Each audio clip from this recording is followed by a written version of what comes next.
கர்த்தரை தேடுகிறவருக்கு சகலமும் அறிந்திருக்கிறார்கள். கர்த்தரை தேடுவீங்கன்னா சகலத்தையும் அறிந்திருக்கிறதாக வேதம் சொல்லுகிறது. இதே 28வது அதிகாரம் 20 வசனத்துல வாசிங்களேன். இங்க பாருங்க, அழகான ஒரு வசனம் சொல்லப்பட்டிருக்கு. 28:20 உண்மையுள்ள மனிதன் பரிபூரண ஆசீர்வாதங்களை பெறுவான். ஐஸ்வர்யவானா இருக்கிறதற்கு தீவிக்கிறவனோ ஆக்கினைக்கு தப்பான். பணம் சம்பாதிக்கணும் ஓடுற ஒரு கூட்டம் இருக்கிறது இன்னைக்கு. பணம் பணம் பணம் சம்பாதிக்கணும், வீடு வாங்கணும், நிலம் வாங்கணும் அப்படின்னு சொல்லி சில கூட்டம் வித்தியாசமா இருக்கு.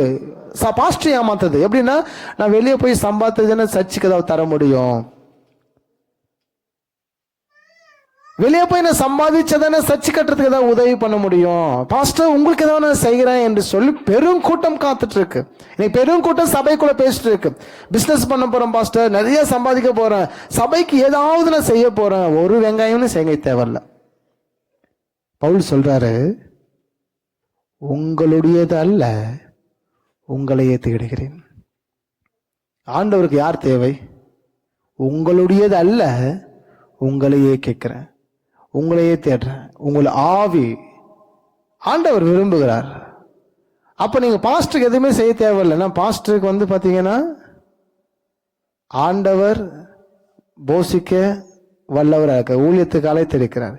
எலியா உணவு இல்லாம கஷ்டப்பட அவசியம் இல்லை, அவர் காகங்களை கொண்டு கூட போதிக்க அவர்களால் முடியும். தேவனுக்கு அவன் சாப்பிட்டு ரொம்ப டயர்ட் ஆயிடுச்சு, ஒரு இடத்துல உட்காந்துட்டு இருக்கிறான். எழுந்து பார்க்கறான், அவனை சுற்றி சாப்பாடு இருந்தது. நல்லா ஃபுல்லா சாப்பிட்டு ரொம்ப தூரம் நடந்து போறான், பல நாட்கள் நடந்து போறான். வேதம் சொல்கிறது அவனுக்கு பசியாகவில்லை. ஏன் அவனுக்கு பசியாகல? அவர் கொடுக்கிற அப்பத்தை புசிக்கிறவன் பசியாகுது, அவர் கொடுக்கிற தண்ணீரை குடிக்கிறவனுக்கோ தாகம் அடையான். சோ ஊழியக்காரர் நீங்க உயர்த்தணும். சபையை இன்னைக்கெல்லாம் சாக்கு போக்கு. அதெல்லாம் சபையை விட்டு வெளியே போய் சம்பாதிக்க வசனம் தெளிவாக சொல்றது. பணக்கார ஆகணுமோ, ஐஸ்வர்யவன் ஆகணும், சேர்த்தணும், பணம் சேர்த்தணும் சொல்லுகிறவன் ஆக்கினை தீர்ப்பு உருவாகும். உண்மையுள்ள மனிதன் பூரண ஆசீர்வாதம் பெறுவான். ஹல்லேலூயா. பணம் சேர்த்தது என் நோக்கம் அல்ல. உண்மையுள்ள மனுஷனா வாழ போறான், குவாலிட்டியா வாழ போறான், நீதிமானா வாழ போறான், ஒரு நியாயாதிபதியா இருக்க போறான், கர்த்தருக்கு முன்பதாக சாஷ்டாங்கமா இருக்க போறான். அவர் உயர்வுக்காக நான் காத்திருக்கேன், அவர் உயர்த்துவதற்கு நான் காத்திருக்கிறேன்.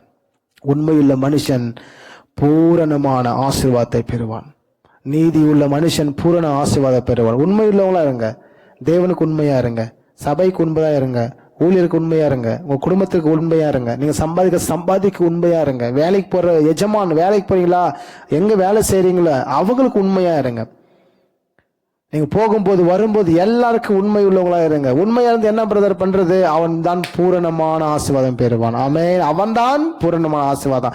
செகண்ட் லைன் பாருங்க, ஐஸ்வர்யவனா இருக்கிறதுக்கு தீவிரிக்கிறவனோ, அதை எதிர்பார்த்து ஓடுகிறவனோ ஆக்கினைக்கு தப்பான்.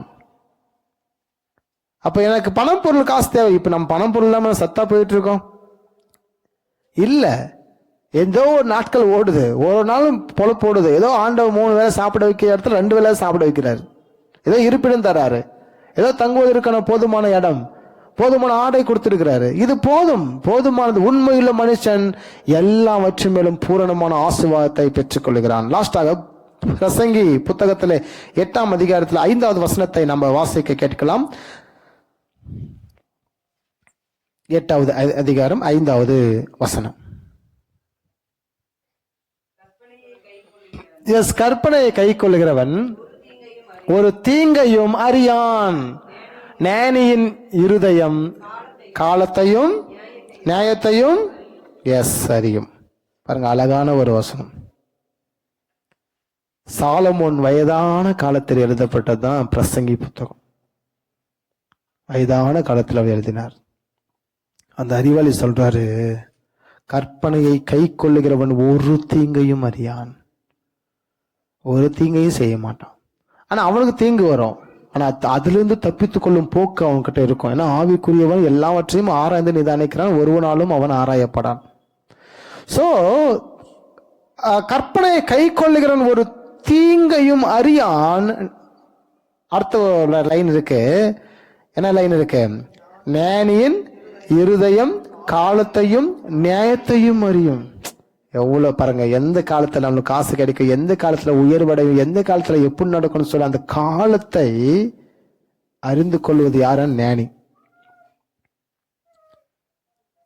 ஒரு ஞானியால் தான் நமக்கு வருகிற நாட்களுடைய, இப்போ ஒரு பிஸ்னஸ் பண்ண போறோம் எக்ஸாம்பிளுக்கு, அந்த பிஸ்னஸ் சக்சஸ் ஆகுமா சக்சஸ் ஆகாதா, நடக்குமா லாபம் வருமா வராதான்னு சொல்லி யாரால் அறிய முடியும்னா அவங்க லாஸ் ஆஃப் இருக்காது. நான் இதை செஞ்சா என் வாழ்க்கை நன்மை நடக்கும் அப்படின்னு சொல்லிட்டு அவன் தெளிவா இருக்கணும். இன்னைக்கு அரைகுறை அறிவு ஆபத்துன்னு சொல்லி ஒரு பழமொழி இருக்கு. அரைகுறை அறிவு இருக்கும், வேக வேகமா ஏதாவது செஞ்சு மாட்டிப்பாங்க, நன்மைக்குள்ள மாட்டிப்பாங்க, தீமைக்குள்ள மாட்டிப்பாங்க, நடக்காம போயிடும். எப்பவுமே ஆவிக்குரிய ஜனங்கள் ஒவ்வொன்றை செய்யும் போதும் ஆராய்ந்து நிதானித்து காலத்தை பயன்படுத்திக் கொள்வாங்க. வசனம் சொல்லுகிறது, காலம் பொல்லாத இருக்கிறபடினாலும் நாட்களை பிரயோஜனப்படுத்திக் கொள்ளுங்கள். அப்ப நீங்க பார்க்குற எல்லா காலம் பொல்லாதது. ஸோ என்ன செய்யணும், உங்கள் காலத்தை நீங்க பிரயோஜனப்படுத்திக் கொள்ளணும். அப்போ உங்கள் காலத்தை பிரயோஜனப்படுத்தி கொண்டால் தான் நீங்கள் ஆசீர்வதிக்கப்படும். இல்லைன்னா டைம் வேஸ்ட், டைம் போயிட்டே இருக்கும், பார்த்தா சம்பாதிச்சுக்க மாட்டீங்க. பாருங்க, காசு பணம் கதை இல்லை, நல்ல ஞானியா இருங்க. அந்த ஞானம் உலக பிரகாரமாய் பெறாமல் ஆவியான மூலமாக வசனத்திற்கு ஞானமாக பெற்றுக்கொள்ளுங்க. உங்கள் ஆவிக்குரிய அறிவு உங்களுக்குள்ளே வளரணும், உங்க மனக்கண் திறக்கப்படணும். மாட்டிக்க மாட்டீங்க. உலகத்துல நீங்கள் சம்பூர்ணமா வாழ வேண்டிய அவசியம் இல்லை. கர்த்தர் கொடுக்கறது 3 காரியம்: போதுமான இருப்பிடம், போதுமான உணவு, போதுமான உடை, எனக்கும் என் குடும்பத்தாருக்கும். இதை நீங்க நோக்கி பார்த்தீங்க அப்படின்னா, இருக்கவில்லை போதும் அப்படின்னு நினைச்சீங்கன்னா உங்கள் வாழ்க்கை தரங்கள் ஆசீர்வதிக்கப்படும். அப்ப கற்பனையை கை கொண்டால் அவன் ஒரு தீமையும் அறியான். அப்ப நல்ல ஒரு அறிவாளியா இருந்தீங்கன்னா நீங்கள் எல்லா நாட்களையும் கணிப்பீங்க, சரியான கணிப்பீங்க. 5 இயர்ஸ்க்கு அப்புறம் என்ன செய்ய போறோம்னு இப்பயே கணிப்பீங்க.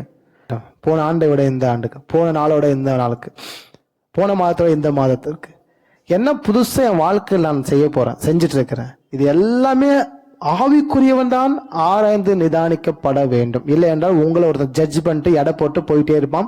உங்க இடத்த அவன் தக்க வச்சுட்டு போயிட்டே இருப்பான். உங்க இடத்த நீங்க இழந்திருப்பீங்க, உங்க ஆசீர்வாதத்தை நீங்க இழந்திருப்பீங்க, கர்த்தரால் உங்களுக்கு கிடைக்கிறதான அந்த மகிமை நீங்க இழந்திருப்பீங்க. அப்ப எல்லாத்தையும் விட்டு நம்ம ஓடிக்கிட்டு இருப்போம். அப்போ வசனம் தெளிவாய் சொன்னது 1 கொரிந்தியர் புத்தகம் 2:15, ஆவிக்குரியவன் எல்லாவற்றையும் ஆராய்ந்து நிதானிக்கிறான், அவன் ஒருவனாலும் ஆராயப்படான். அமேன். நம்ம எழுந்து நிற்போமா? நம்ம ஜெபிக்க போறோம். ஸ்தோத்திரம் ஆண்டவரே, இந்த வேத வசனங்கள் எல்லாம் நம்ம வாழ்க்கையில கிரியை செய்யணும்.